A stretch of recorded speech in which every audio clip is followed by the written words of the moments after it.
Travis Wayne Goodsell.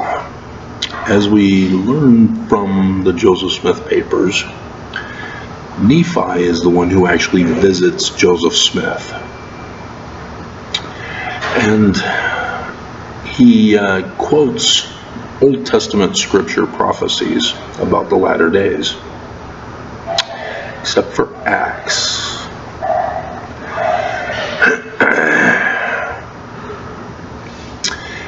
But first, he quotes from Malachi, and I think most of it is exactly the same except for the final sentence.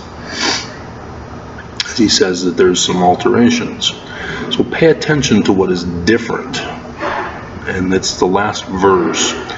If it were not so, the whole earth would be utterly wasted at his coming. Utterly wasted. Pay attention to that, because that is very interesting with what is left out with Acts. Oh man, slept through the night. So in verse 40, he quotes from Isaiah. He's now starting to talk about the last days Christ. And it can't be Jesus. Numerous reasons, one of which is Jesus was created by Constantine as an abomination, as talked about in the first vision. So abomination is a key thing you're looking for. He quoted the 3rd chapter of Acts, 22nd and 23rd verses, precisely as they stand in our New Testament. But then he goes on to quote, "They who would not hear his voice should be cut off from among the people." That's not a direct quote. I've checked the 1769 King James Version of the Bible. It is, as it is in our King James Bible. And we can go to it here.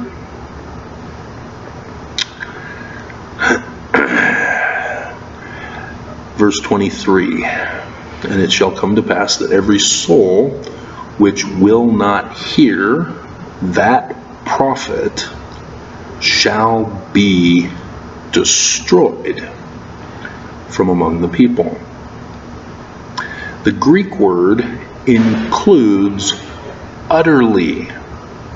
So it's utterly destroyed. Now, do you see what Joseph Smith was doing here? He quotes from Malachi, adds in utterly wasted, now gets into utterly destroyed, but leaves it out. It says cut off instead. But he says that that prophet was Christ, and it is to be the Christ. Now, this is the learning of the Jews.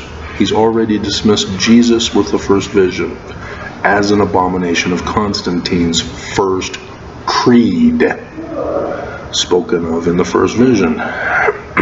So who is this guy? And I've gone over with you who he is. He's Mormon. Mormons are supposed to be looking for a Mormon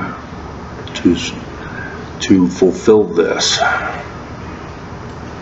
Now, I know there's Mormons who insist that Jesus is real. They continue to spread the lie. They continue to live in denial. But Joseph Smith was not a Christian. That's the one mistake that everybody makes. And we spread it to the rest of the world as they go, no, you're not Christian. We're Jewish Egyptians. So in verse 16 of section 103, You have, therefore, I will raise up unto my people. Who's my people? Mormons. A man who shall lead them like as Moses, the Christ of the Jews. This is the fulfillment that Acts is suggesting refers to Deuteronomy and is all over Scripture. A man like Moses, a Christ, led the children of Israel. And ye must needs be led out of bondage. Mormons are going to be in bondage. To who? The great and abominable church. Abominable. The key word. How do we identify it? Because of Jesus, the abominable Christ, created by Constantine. And so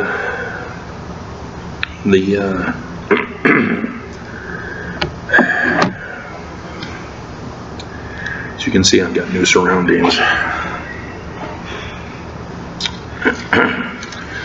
The man like Moses, who is to be the Mormon Christ, you will know him by his name, Emmanuel, the Sun God.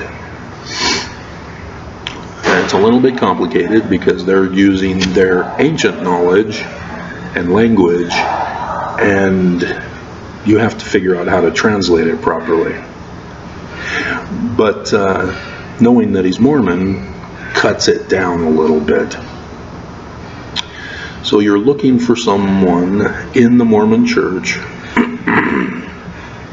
who will come out, identify, warn, and attempt to rescue. Remember, hearken to his voice or you will be utterly destroyed. It's all about listening to him. He doesn't actually stand up like the Batman to rescue the people of Gotham. You're supposed to listen to him. And so he's going to reveal the true doctrine of Joseph Smith, the true history that has been lied about, and the true rituals of the temple. Section 85, the one mighty and strong. You know that one, don't you? He's supposed to warn about certain events of the latter days that are prophesied. There's election fraud. That's in the Book of Mormon. He warns about the war of Russia against Ukraine, Ezekiel 38. He warns of a viral pandemic, Doctrine and Covenants, section 45, verse 31. And it's creeping death of Moses in the Exodus, by the way. He warns of a drought. He warns of financial problems. He reveals signs in the heavens. Joseph Smith translation of Revelation chapter 12, verse 1, which gives you a star date.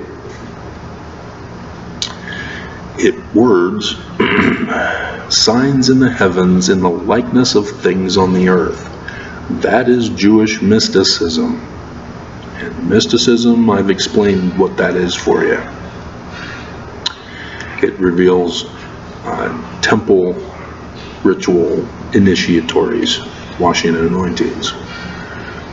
That's what a mystic is somebody who's been in temple endowed.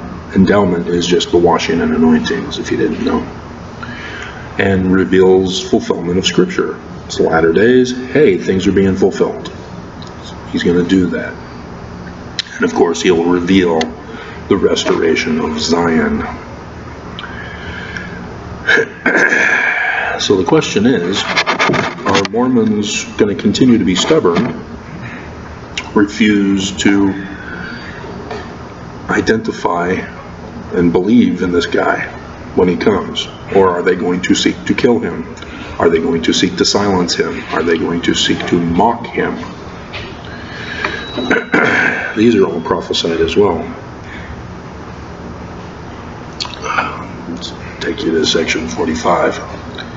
because section 45 is not literal prophecy.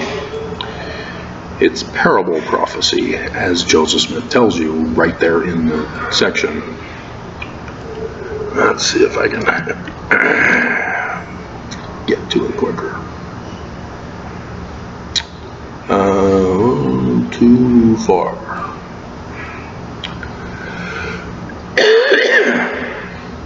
Talking about some of the signs of the latter days.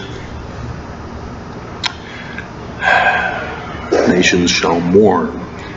Then he goes on to say, they that have laughed shall see their folly. Why? Who's laughing? No, it's specifically about the Christ, as we get to here in verse,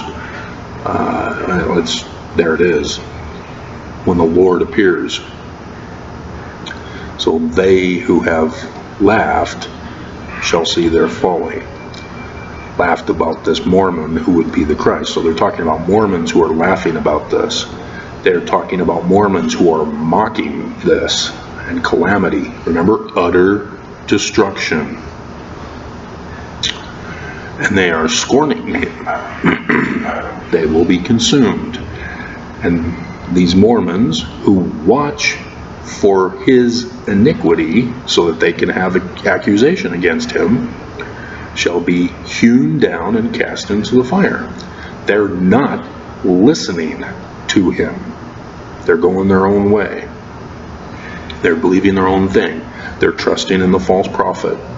They're trusting in Jesus of this great and abominable church. And so it's not the Jews, it's Mormons. Mormons shall look upon him. And this is where Joseph Smith adds in feet with hands from Zechariah, chapter 14? I don't think so.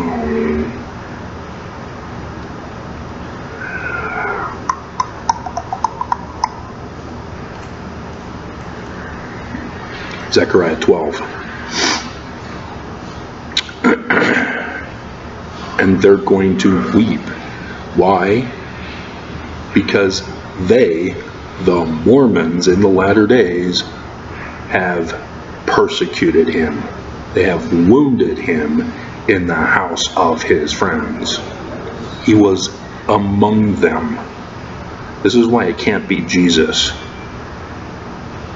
Because the Jews didn't do it. He didn't exist. Jesus did not exist for the Jews to have murdered him on the cross. Didn't happen. So Christians are purposely blaming the Jews for something that didn't happen because of the lie of Constantine, the abomination. And this abominable church continues in the latter days with this false Christ who organizes this church. And it's the symbol of Lucifer that you can identify and recognize, and the man like Moses, the Mormon, will identify it for you. And so, yeah, once you realize the truth, you go through a faith crisis. That's what's being talked about here. They shall weep because of their iniquities. They shall lament because they persecuted their King, their Christ, their Messiah, a mortal man just like them. So, this is what you're looking for. And it's disturbing that I see way too many Mormons who think that it's fun to laugh, mock, scorn, look for iniquity, to find fault and accusation, who refuse to believe the truth, who refuse to go to the Joseph Smith papers to know the truth about the church history, about the scriptures, about the prophecies. 19 July 1840b.